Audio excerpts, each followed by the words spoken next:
Here comes the pack up off turn number 4 up at the front of the field. Chase Elliott, he's blocking first to the inside, then pulling up to the outside of the racetrack. Let's hear from his teammate, Jimmy Johnson. Yeah, Jimmy, watching the replay, it looked like Trevor Blaine maybe got into your quarter panel. What can you tell us about the accident? Yeah, it's just aggression. I just hate that it happened, that part of the race. I'm fine with it coming to the checkered, but that just was uncalled for back there.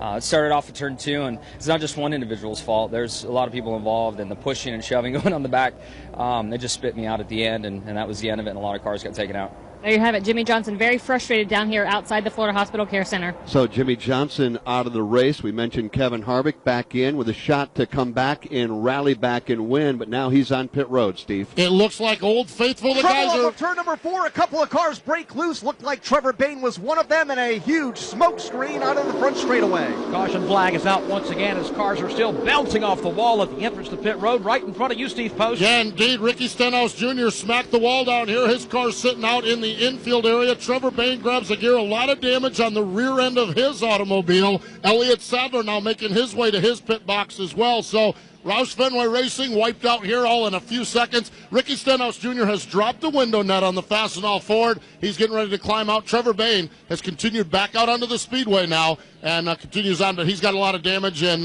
Elliott Sadler is in his pit stall now as we had him twisted up down here. Just to follow up, Kevin Harvick is overheating on that car, which we were talking about before that crash.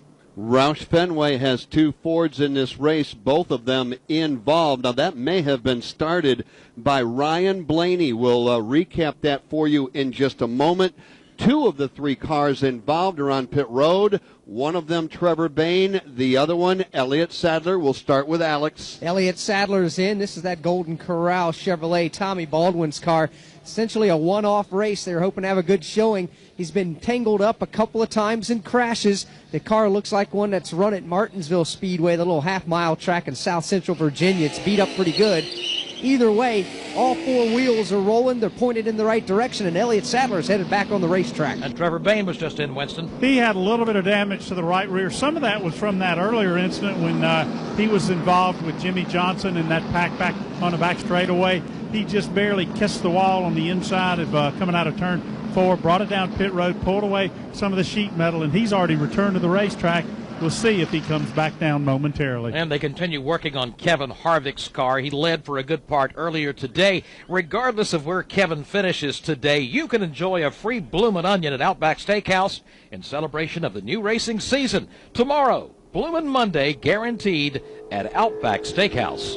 All right, let's go back and revisit what happened. This actually started, if you will, way in the middle of the super stretch. Ryan Blaney visibly had his hand out the window, letting everybody know behind him that something was going on. Right behind him was Elliott Sadler, Rusty Wallace. He, too, had his hand out the window, and then all of a sudden they got together coming off turn number 4. Well, Blaney had his hand out the window waving to everybody that he's in trouble. There's something wrong with his car. It looked like he was trying to get to pit road, and Elliott Sadler was really trying to check up, and at the last minute, Blaney really slowed down. Elliott had no choice to turn right, and when he turned right, he got on the side of Trevor Bain, it looked like. Bain got into Stenhouse, and then everybody started spinning, and that's what caused the problem. And now we are under the caution flag yet again. We're working lap 137. Remember, we got 63 to go to the checkered flag at the front of the field. It's Casey Kane.